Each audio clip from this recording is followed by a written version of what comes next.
Welcome to Thrive, where I believe that you were not created to survive, but to thrive. And if you change yourself, you can change your world. Welcome to another episode of Season 2. I'm really excited. In the building today, we have the one and the only lead pastor of Life Pointe Church, Pastor Rich Whitter, in the building. What's going on, my brother? What's up, Pastor Allen? Man, I'm pumped to be here. Dude, I love you guys. Thank you, You know man. what I mean? Thank you. And we love you, dude. I genuinely love you. I promise, me and my wife talk about you all the time just because you're always reaching out. You're always, sometimes I feel like it's weekly, a call, a text, what's going on, how's everything, how can I pray for you? And it's genuine, and you don't know how much I appreciate that. I respect that. It's, you're the real deal, man. You are the real deal. So we love you and appreciate you. So when we were talking about Season 2 and some guests, you're one of the first names I wrote down because you have a heart for Jesus. You have a heart for people. You care for pastors. Maybe we'll get into the story a little bit, but I know you told me about, I think, an experience you had where in Vero Beach where, it's hard to get pastors together sometimes. Yeah. So you are very intentional about it and you genuinely care. It's like, I just don't get a call or a text from you to like say, hey, what are your numbers? It's like, no, you generally want to have a relationship, a friendship. And so you and Janet are awesome. You guys generally love God. I love you, love your family, love your church. So thank you for being here, dude. Thank you, man. Thank you for being here. I always start with giving flowers or an honoring moment. And I want to thank you for never giving up.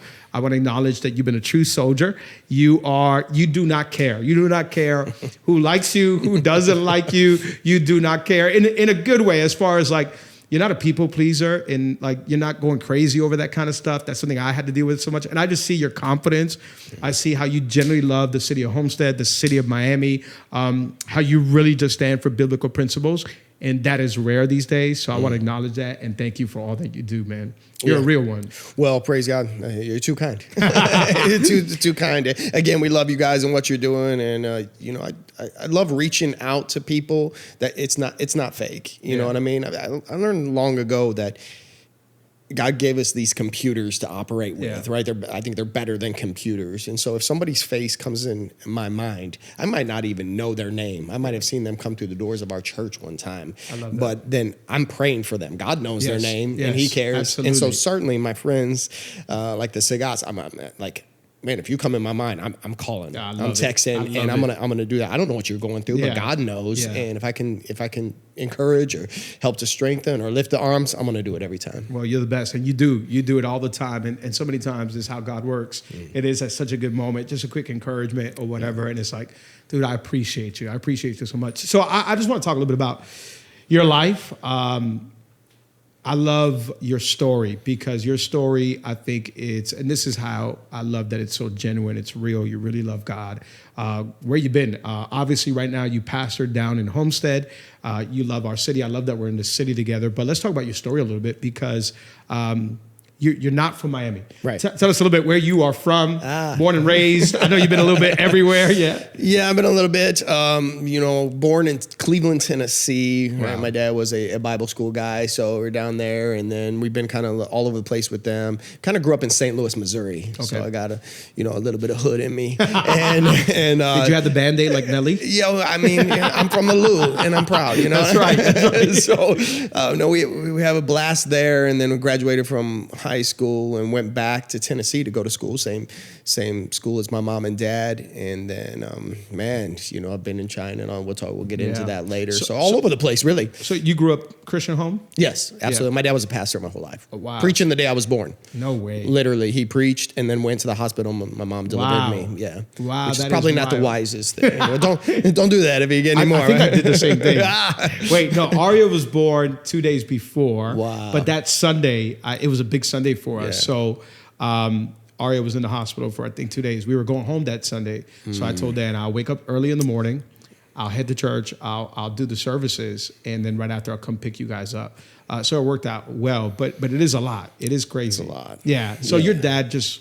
Yeah. Old school preacher, I'm going to preach, and then I'll go see you when you're born in the hospital. I don't know if they knew any different. It's just how they did things, back then.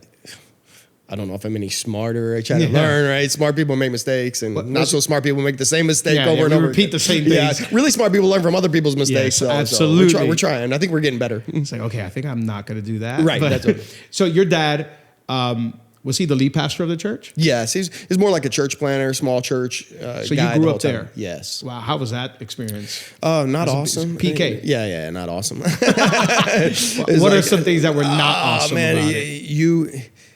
I'll be honest. I had to develop a servant's heart. Yeah. Right. I didn't have that at the beginning, but people are like, "Hey, you got such a servant's heart. Help us move these tables." You know what I mean? It's like, you don't have a choice, man. You're moving chairs, tables, everything. I cut the church grass on Saturday. Wow. You didn't get paid for it. You know what I mean? It's just it. I mean, the Lord reimburses those things. I believe absolutely. that, but it just wasn't a ton. It wasn't a ton of fun. I wish I could go back and relive that. I can't. And we had a daughter.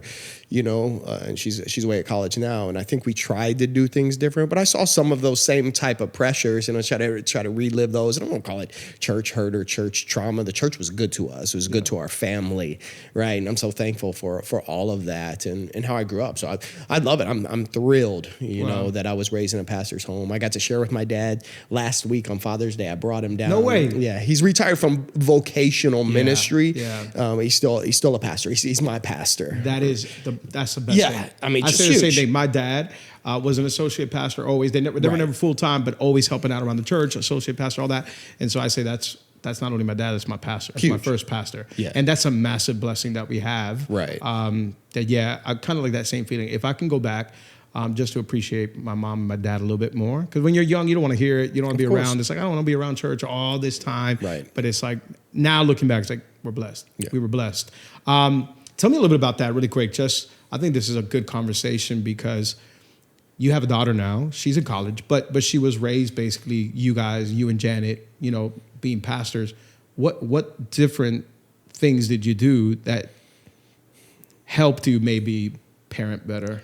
I think I didn't always respond with because I said so. I kind of just grew up with that. Yeah, you know what I mean? And I think my parents were doing the best they knew how to do, just like most of us are. But again, we're learning, we're growing and developing and advancing, I hope. And so we were able to stop and intentionally just have these conversations with her. Ministry's a wild thing, right? Is. So we might have all the intention in the world of hanging out on Saturday. This Saturday is going to be our family day.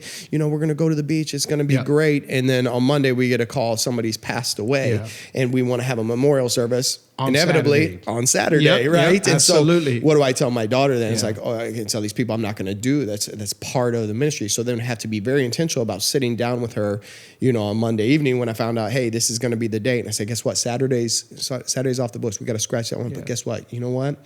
Sunday after church, it's us. Yeah. Like it's us. So being extra intentional with all those little moments. Because something's always going to be encroaching. And it doesn't matter how kids grow up, right? If your dad is the CEO of Best Buy, to the kids, Best Buy will be the enemy. Absolutely. Because it's stealing the time from them with their dad. Yeah.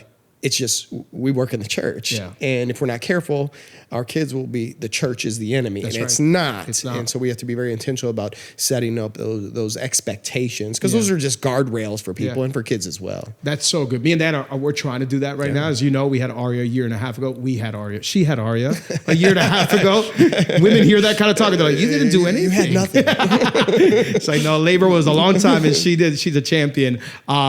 But Aria, came into our world a year and a half ago. And if we're not careful, yes, even at a young age, I'm trying to be careful because what you do now, what you practice now is going to become your discipline later. So it's like, no, let's be intentional with creating moments with her where church it's not first. Our family's first. Church is our life. But it doesn't come first as far as our schedule. So you're right. So it's like, hey, yes, we got this that came up. But then afterwards, it's family time. And we're going to go. And she's too young. She doesn't understand now. But we're just getting in the habit of practicing that. So there'll be some times during the week where we have worked Monday, Tuesday, Wednesday, nonstop, right? It's crazy. And it's like, you know what? Thursday, we have the liberty to, hey, let's leave work early.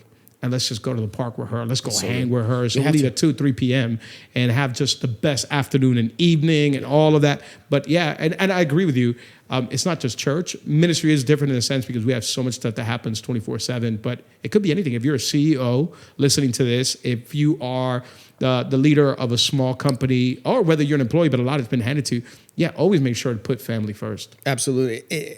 Anything will encroach in Yeah. your family. We are in charge of guarding that circle. Ultimately, God is, obviously, but it is us to set it up. So who's going to come in and do devotionals with Yeah. my family Yeah. and have that intentional time if it's not me? That's right. Yeah, And- it has but to I be. think you guys, and this is me looking from the outside, have done such an incredible job because it looks like, number one, you guys have an incredible relationship with your daughter. It looks like she loves you guys so much.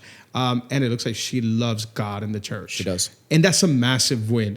I was with a friend of mine a few months ago, guy I consider a pastor in my life as well.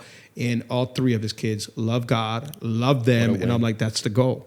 That's the goal. Does she generally love the church? She loves the church. She loves God. It's funny because she's so different than we are. Jen and I are both extroverts. So Yeah. like we never met strangers, so he's come in.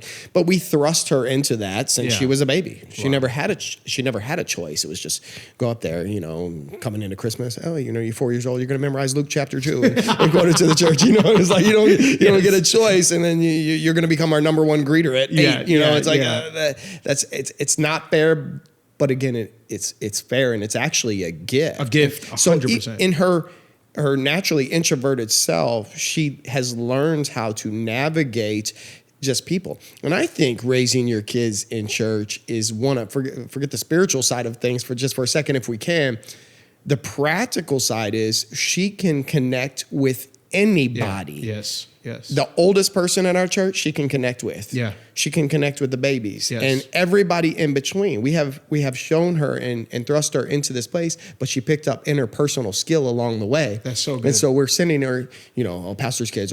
Oh, you're a pastor's kid, you're going to be a preacher, or you're out there raising what. You know what I mean? Yep. And it doesn't have to be that way. Nope. She went to a hyper science university, so there was some part of me that was like, is she going to get over there and get scienced out of relief? But she's been marked by God.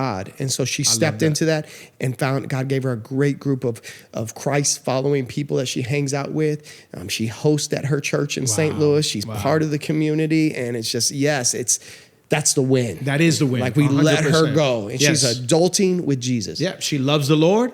And yet, your daughter's a genius. What is it that she's going for? She wants to be a heart surgeon in goal, right? But she's pre-med right now. Wow. And you told me she got picked to shadow. Yeah, she's one of the best doctors. The favor is on her life, but she's diligent. She's just pursuing down. She's got 2 internships that she's on, one with a heart doctor and then with another lady who's working on some, female issues. And it's been incredible to watch her step into what God has for her. Yeah. Right. And, I was reading this verse at VBS this morning from Acts chapter 2. And I think it's verse 28 when Peter's actually quoting from Psalm 16. And he says in Psalm 16, I'll make known to you the path of life. That's right. And it says in I think it's the ESV, it's like in this presence, in God's presence, there will be gladness. Yeah. And so it doesn't matter if it's medicine or in the church or at home with your family. We understand we're in his presence. That's where the gladness is. Right. And if you get off that path, there won't be gladness. That's right. It will be the opposite. That's right. As long as you stay on that path. And that path doesn't mean ministry. No. Exactly. It's in his presence. It's all ministry all the time. I love that. Yes. And my dad coined this phrase years ago. It was a calling and ministries thing that we had with some young guys in the church. And he said something. And I think a few of them had graduated school then and were like, we're done with school. And he said, no. It's all school all the time. I love it. Yes. And then we just jumped on it. It's all church all the time. It's not just on Sunday. It's all missions all the time. You're not on a mission trip. Your life is a mission trip. And so we begin that changes. So when you frame it that way, it changes everything. And so that's what we put into our daughter. Yeah. Just go be with Jesus. Yeah. Walk his path for your life. There will be fullness of joy in that. I love it. Live it out. That's a huge win to have your daughter love God, love the church, The best. But still pursuing her dream. It's awesome. You and Jan have done a phenomenal job, and we can all learn from you guys. We're just getting started, so I'm asking you all type of questions. I need all the help possible. Let's go back really quick. So you're in ministry with your father, basically helping around the church, all that.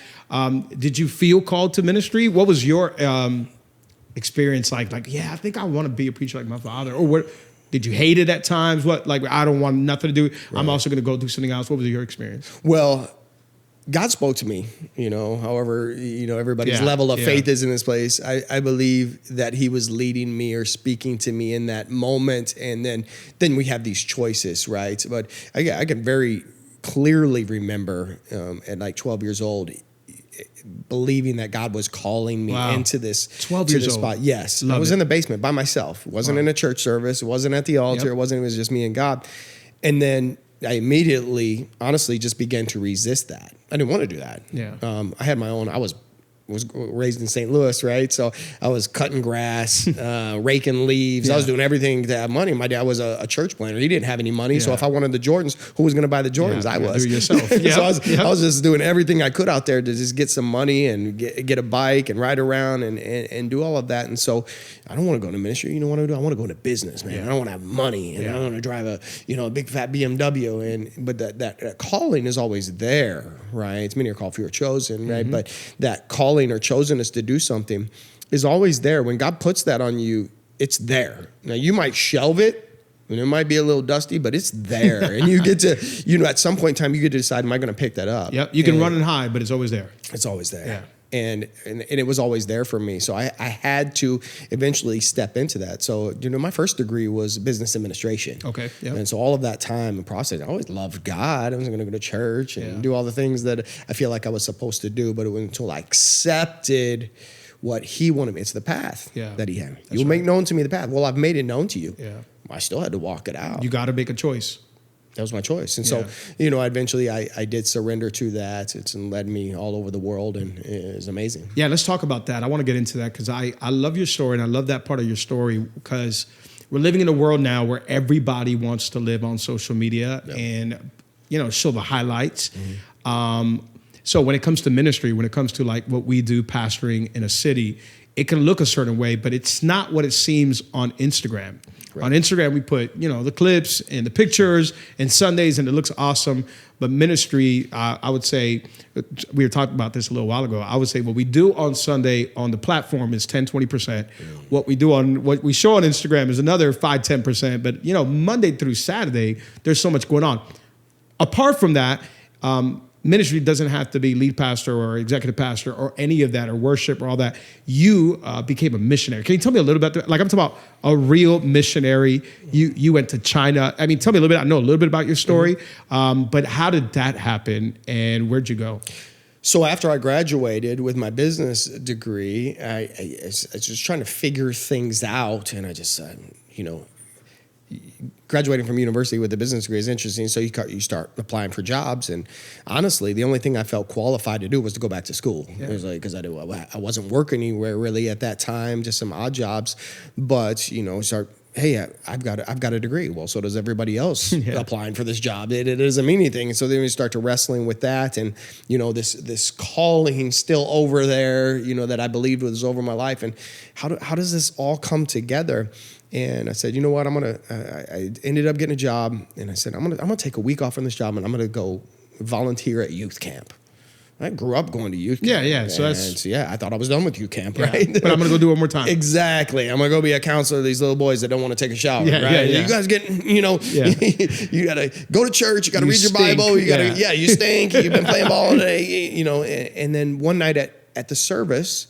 And it's probably Wednesday night. That's the deep night. That is right? That's a deep Wednesday night. You cannot miss Wednesday night at youth camp. Night. That is so true. Some of us know. We grew up at youth camps. Wednesday night. There was something powerful. So I was supposed to be praying for the kids. Yeah. But honestly, I was over there praying for myself. Wow. And I was receiving. And it was that night that I received a call to the mission field. Now, my dad had traveled the world and kind of put that love inside of me, and he had done that. But it was all like these short-term mission trip. And so I didn't even really know how to, what that meant exactly. I just felt it. That Wednesday night. Yes. You literally sensed, I'm going to be a missionary. Yes, strong. Wow. And still, I didn't do anything with it. Yeah. And it wasn't until later on a singer, a Christian singer, came through and spoke to me, and we had a great conversation about it. And he just, I believe he spoke. The Lord used him to speak to me, like, why you're supposed to be on the mission field? Why are you doing this? And I was like, whoa, I don't know how. I want to do it. I'm not opposed to do it. Just how? And so I started looking at some steps, and I wasn't even sure how to navigate. I looked at some interesting things, like the Peace Corps, great organization. They do some wonderful things. It's just humanitarian aid, but I still had this gospel fire inside of me. And my dad told me, he's like, hey, humanitarian aid is wonderful, but without an injection of the gospel behind it, it's just kind of lost. You got to feed their bellies, but also feed their spirits. That's right. So, okay, I still don't know how I to don't do know how this. to do it. Yeah. And he had a friend come through, a great friend of mine, and he picked me up, and I drove him 3 hours to my dad's house, and we just talked the whole way, and he just spoke into my life. Well, this guy took me to China on a short-term mission trip, 13 days. And partly because I had jet lag, I couldn't sleep, and then partly that I believe the Lord was really stirring my heart at that moment. I just went and sat in Tiananmen Square for a couple nights in a row. Again, part jet lag and then part stirring. And I went there and just received by myself. I had a little card from the hotel, so I didn't get lost in China. And we went over there. And how old are you at this time? Oh man, I'm like 24 at this time. In China for like 13 days. I'm just here. Lord, what do you want to do? Yeah, what do you like? I'm here. Yeah, I'm listening, right? And he said, "Oh, you're going to come back here again." How do you do that? Because I live in America, just so you know, God. Yeah, God. I don't know if you know this, but I'm from St. Louis. I got a truck payment, and you know what I mean? And I don't care how loud you yell over here, people aren't going to understand you in English, right? Absolutely. So it was just complex, but I went back and began to just take some steps. And so I was trying to wrestle with all of this, and I sold everything and talked to my buddy. He's like, I can get you an interview at this school. And they said, in China. And they said, come over. And so I sold everything. 4 months later, moved to China. How long? In China? Yeah. 4.5 years. Yeah. Originally, it was a 1-year contract, but I went there and I said, immediately, I was like, well, God's going to have me here for a little bit. So I kind of, settled down and began to approach ministry there a little differently than I did at the beginning. Wow. At the beginning, it was just gangbusters, like baptizing university students in bathtubs, and it was just on fire. And I was like, well, wait a second, I don't want to get somebody in trouble here. I love this really quick. Let's talk really quick about a couple of things. Rich, I love this. Number one, you made time to listen to God. You're sitting in Tiananmen Square, literally like, God, what do you want me to do? And I think so often that is a missing component in so many of our lives, especially, we talk a lot about leadership on this podcast. And I think leaders, if we're not careful, those of us who have a gifting to lead, or we're just built that way, we want to let's go. We want to move fast. I know you and I, both of us, we're on the go a lot. We got a million ideas, but how good is it to just stop and listen? Because if we're not careful, we can go fast just in the wrong direction. And it's like, it's good to just carve out a time and a space to say, God, what do you want me to do? There's a season in my life right now. We're going to make some decisions. God, what do you want me to do? And I think good leaders need to listen more. And if you're not careful, you'll become a leader that's not listening to nobody, especially to God. And so you'll be doing a whole lot of things, but is it the right thing? So I love that you made time to say, God, what do you want me to do? And to feel, okay, you're coming back to China. And you literally went back, sold everything, and went when it's not the popular thing to do. And that's what I want to highlight, because I think right now when we're talking about social media, it looks cool to preach. It looks cool to lead a church. It looks cool to be part of churches like ours. Life Pointe, a phenomenal church in Homestead, life-giving church. Is like, I want a pastor like that, or Calvary, or whatever church. In our city, there's so many awesome churches. But it's like, it's hard work. It's a spiritual weight that you can't even sometimes explain. And you picked something that was not, or God picked it for you, that's not popular, but for you to say yes to that, to move to China, nobody's seen Instagram reels about that. Nobody's seen what you're doing for 4 years of you just preaching to university students in China. And so I want to commend that. I think that is absolutely amazing, because you weren't looking for to be known, to be Rich Whitter, the preacher that everybody knows. Like, no, I love God, and this is what he called me to do. And so what would you say to young people that right now want to get in ministry, but for the wrong reasons? Yeah, social media is social media, right? And it's a great tool, but if you're not careful, it'll use you as a tool. It'll make you look like a tool, right? If you're not careful. But it's like, wow, all the TikTok apostles. And, Yeah. You know, they have one viral video. There's a new one every day. Yeah. It's just like, I'm this person now. And I'm like, well, just take it easy. Yes. Process and development is so important, right? If people want to skip the process, right? They want to get to the top, but if you don't walk the staircase of development, you will have atrophy in your spiritual legs, and when you get to the top, you will topple over because you will not be able to handle the weight that comes into your top. So when you're sitting, that's so good, bro. Yeah, when you're sitting in a position like you know what it takes to.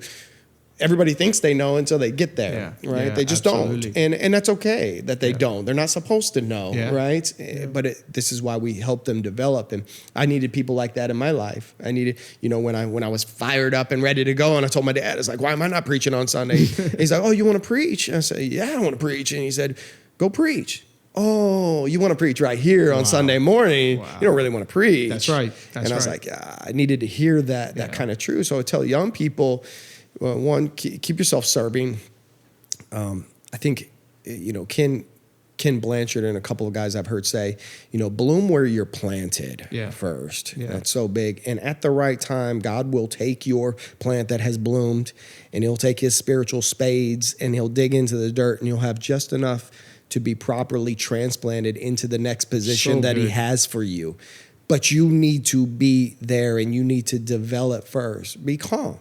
And going back to something you said a minute ago is huge about the listening. I think before you can listen well, you have to be still well. Yeah. And I always go back. There was a lady named, I think her name is Maggie Gobran. She's a Coptic Christian in Egypt. I heard her at the Global Leadership Summit 100 years ago. And she said this. I almost fell out of my seat in Chicago. It was so rich. She came out and she said, stillness is funny because we think that we get still. Like right now, my leg is moving, right? So it's like restless leg syndrome. Yeah. But she said, you have to still your body so that you can still your mouth, so that you can still your mind, so that you can still your spirit, so that you can hear his spirit. And that's a journey of levels that few will get to. Yes. Yes. And if you will do that and remain doing that, taking time away from that's the key. It's not just doing it once. Yes, a practice of understanding that you are in his presence and a practice of solitude. Yeah. Now, I'm very careful about telling people, because people love me time. Oh, I need me time. No, you don't need me time. You need God time. That's right. A big difference. Yes, you need accountable time, right? You don't just need time away from your kids or your spouse. Yeah. You need God time, and solitude is important, but it's in the solitude that you don't just rattle off all your wishes to him. It's, no, what do you want? That path of life. What do you want from me? I'm listening. Here am I. Yeah. Isaiah, like, here am I. That's right. Send me. Send me. That's when it'll happen. Yeah. And then bloom there. That is so good. Brother, you just dropped so many gems. Mm-hmm. I appreciate you so much. We can go all over the place, but for a few more minutes, can you talk about developing a little bit more? What you just said was so key. And my prayer is that all of us who are in leadership or desire leadership, we feel we have a call. We understand that. I was talking about it with the guys at church. We always talk about it when we go out to eat lunch or whatever, just, ministry stories of things that people have no idea about. Before I ever touched a microphone, I couldn't care less about a microphone. Number one, it wasn't never my intention or my desire. But people have no idea about the years of just blooming where you're planted. I was at this church for years. And my job was I talked about it on the podcast before, was just carrying the bottle of water and the Bible for the pastor all over the world. He took me with him, and it was like, I'm just here to serve. Whatever. And then, one time I was like, Alec, can you go open doors for the next few weeks? We need help there. It's like, yeah, let's go do that. But everybody wants to rush to the platform. Mm-hmm. But I love what you said. If you go up there with underdeveloped legs, you will crumble. Don't skip leg day. I preach that to our young adults. Are you serious? That was the title of the message. I love it. I'm stealing that. You got to send me your notes. Don't skip leg day. That is so good. Because I saw that developing. This was years ago. I was talking with the pastor we had at that time over the young adults. I said, I got to speak to the young adults, which I typically wouldn't do. I wouldn't try to shoehorn myself in there, but I just saw some of that repeated behavior. And I said, listen, and that was literally the title of the message. And so I took the story of Elijah where God took him to the brook. He had to go tell Ahab there's not going to be any rain. Yeah. So he speaks to the leader, and then God takes him to the brook and provides for him with scavenger birds. And this isn't, I think people probably think, oh, he's probably down there a couple of days. I mean, I think some theologians would say he might have been down there like 18 months. Yeah. He was down there at the brook for a minute, developing the legs, because if he would have just jumped straight to Mount Carmel battling 400 prophets, been in some trouble. He would have been like a baby giraffe absolutely. legs. There's no way, Absolutely. It's to stand against 400 false prophets that all want to kill you. Right. And if you're not ready, your character's not ready. Right. You're not spiritually strong, mentally strong. That is so. Can you send me a note? I'm stealing your teaching, and I will give you credit. Don't skip leg day, because it's needed in today's world. Yeah. You can't just jump. And social media, I get it. Everybody puts a camera on. Everybody's giving talks. Everybody's giving advice. But it's like, what have you done? Have you been working on your legs where you can stand with character, not underdeveloped, but fully developed, serving somebody else, serving somebody else's vision is so key. And it's like, wait, be calm, relax. God's going to, when there's a call of your life, it's going to happen. But it's so key to say, no, I got to develop. I've got to work on me on the inside. Paul said, I pray that you would be strong on the inside. And I think so many times we're just so focused on the outside. But I love when the Apostle Paul says it. It's like, that's been my prayer probably since I was been like 19, 20. I fell in love with that. It's like, I want to be strong on the inside. And I think that takes time. That doesn't happen overnight. Really quick, can you tell me about those 4 years in China? I mean, is the church there at the time? It's still underground. Yes. So you would be in trouble if you would be caught publicly. Yeah. How was that experience? Oh, it was wild. It's just wild. We're having meetings. It wasn't physically, obviously, underground, but they call it the underground church. I was on the 7th. Still happening today. Oh, yeah. There's still massive revival in China. And when they talk about numbers somewhere in the neighborhood of like 30,000 people a day across China meeting Jesus, which is wild, but it's still a very small percentage when you talk about 1.8 billion people, country. Right? Yeah. So there need to be more, and there are, and God's going to continue to work there. And so, I was privileged that the Lord allowed me to do that and bring back with me one of the little Chinese ones. Yeah, we're going there. But would you be allowed to be having those services? No. You're not supposed to. It's okay for you to be a Christian, pretty much, just not do Christian things, right? Like proselytize and gather together. So those gatherings were illegal? Correct. Wow. Yeah, and so still illegal?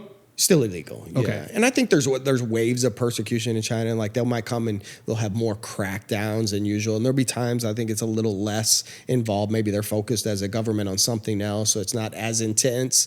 In your 4 years, did you ever have a moment where they try to shut you guys down? I had a friend of mine who was arrested and went through some really terrible things. Wow. And it's very humbling to see that. And that was the only time that I literally like swept my house clean, because you've got all like these, Chinese tracks. And we used to, back when we used CDs. Yeah. We had the Gospel of John in Chinese. On a CD. Yeah. And it would, our DVD, and we would show that, and it would present the gospel. Well, you mean swept your house because I dumped everything. Because I was so connected to this guy, so I didn't want to get removed from China. Plus my wife was a Chinese citizen at that time. Yeah. And I just didn't want her to become an example. So you're like, I just got to get rid of all of this. I just swept it. I just kept my own personal Bible. And then, afterwards, okay, everything settles down. And we went back into, gathering all of those resources. Wow. It was pretty wild stuff. And I mean, you're sitting in a place and you're just meeting. Inevitably, it's pedestrian society. Yep. If somebody's running late, this might as well be Miami. Right? Yeah. So same thing, right? So you're in the heat of this Bible study, and then somebody's like, bam, bam, bam, on the door, and like,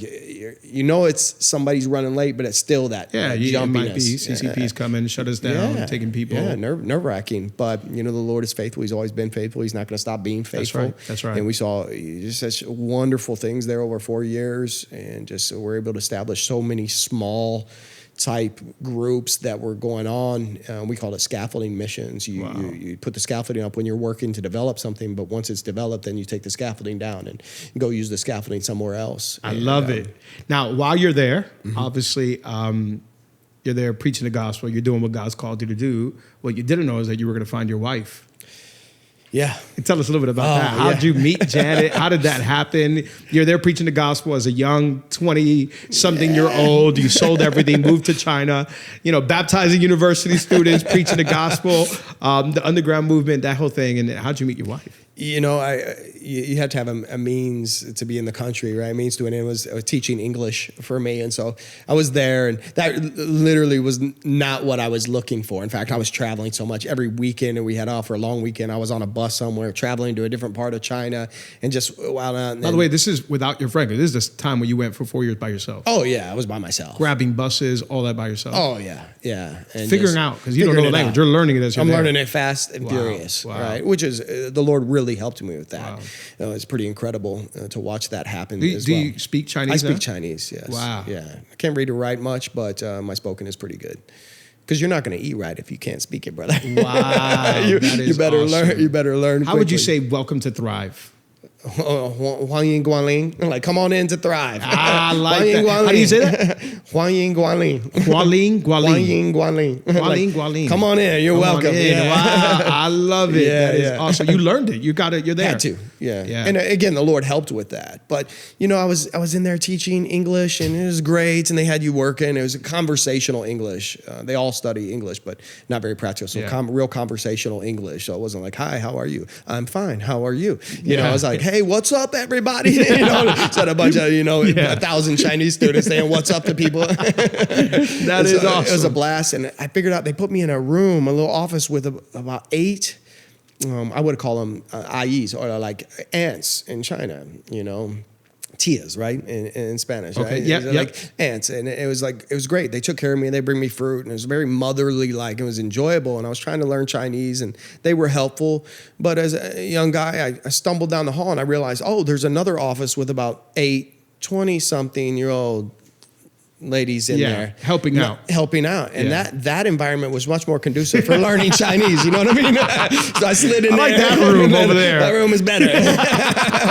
So you're like, I'm going to that room. Absolutely. So and Jen, it's great. The Lord is speaking over there in that room. I feel a leading in that direction. So you go there, and Janet's in that room. Yeah, she was actually one of the homeroom teachers. So they all were actually. So I'm halfway joking about that. She was actually helping me learn some Chinese, and we had some student disciplinary things that we were working on, and man, she was just great. We just connected, and she was an undiscipled believer, which happens a lot in China. People get led by missionaries. Say that again. She's a undiscipled believer. Okay, so she knew the Lord because a missionary came and preached the gospel, but she had no other clue. Right. Never plugged in. Got it. Right. Wow. Had this belief in this God that she had been introduced to, and felt that, but no real formation to stand on. Wow. And so this is why we're still in our life, and it's all missions all the time, right? That's right. So it's still like our goal, and at Life Pointe Church, and our life goal is to make disciples. Wow. And my friend Pastor Ken Height out in Melbourne, he always says this: new ones and better ones. If you've been a disciple for 50 years, cool, get better. That is so good. That's if right. you met Jesus today,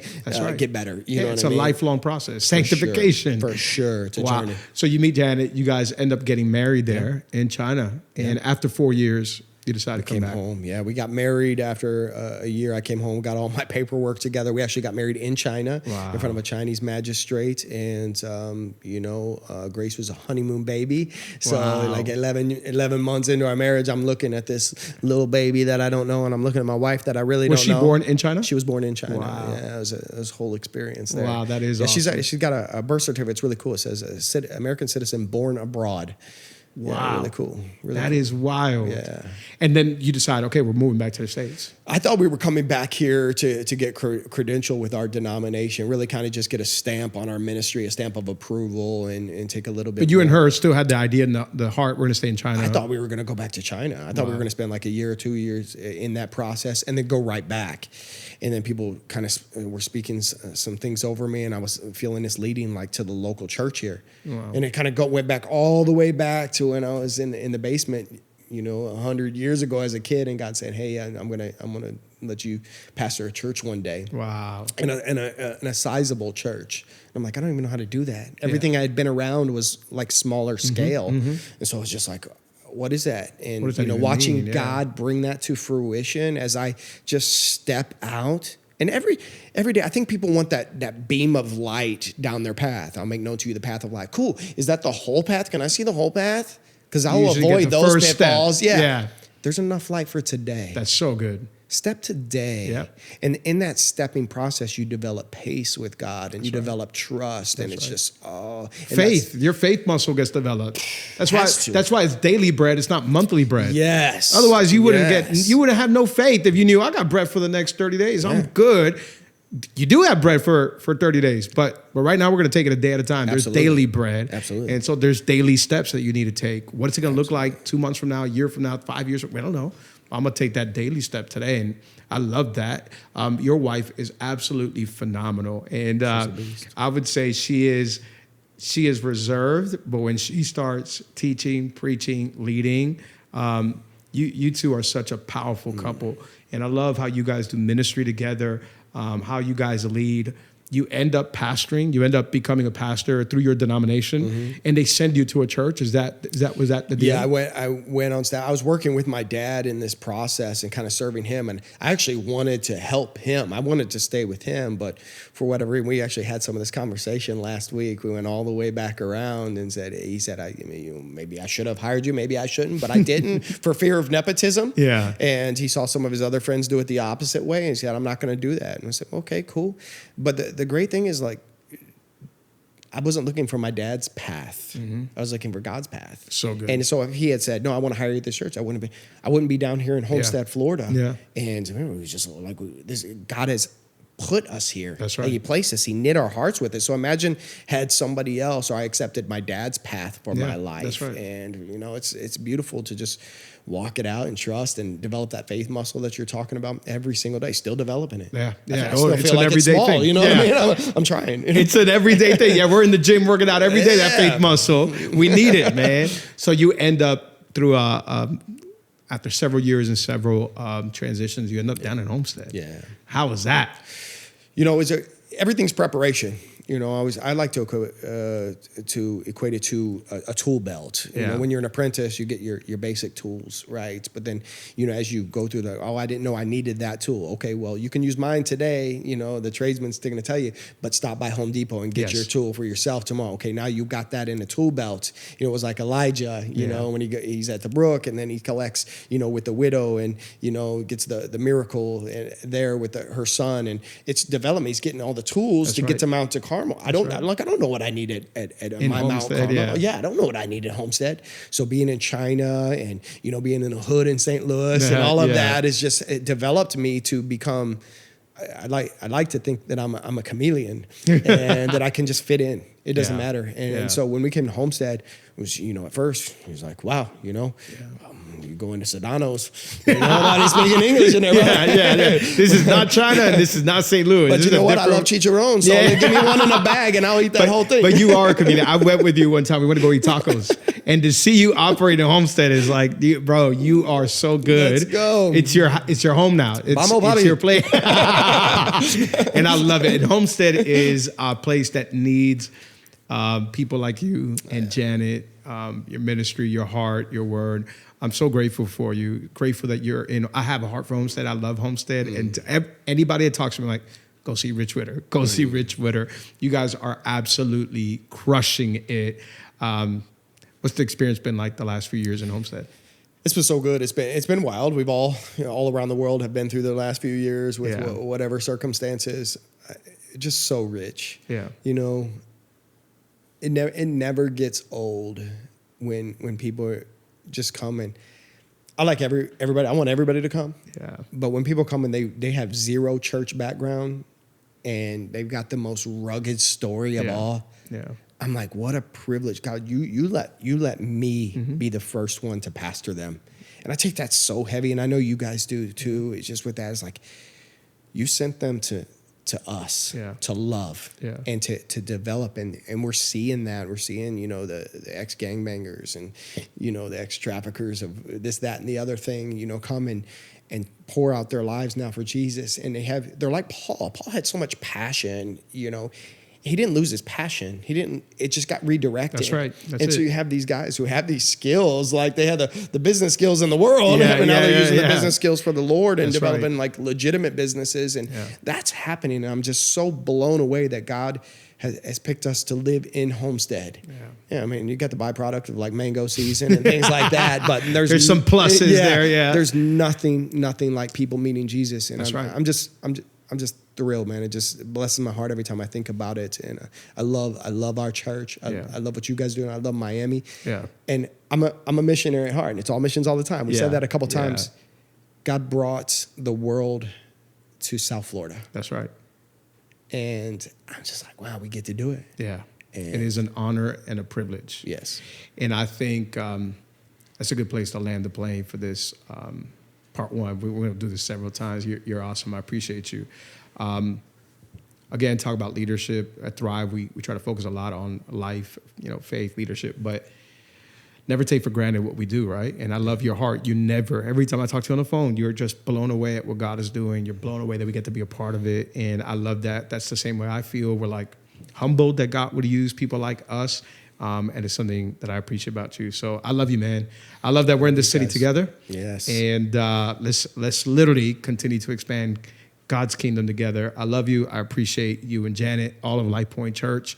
And whatever you need, we're here. Love you guys. Thank you so much. Let's do it. Grace Thank you for joining us. Remember, if you change yourself, you can change your world. Let's go.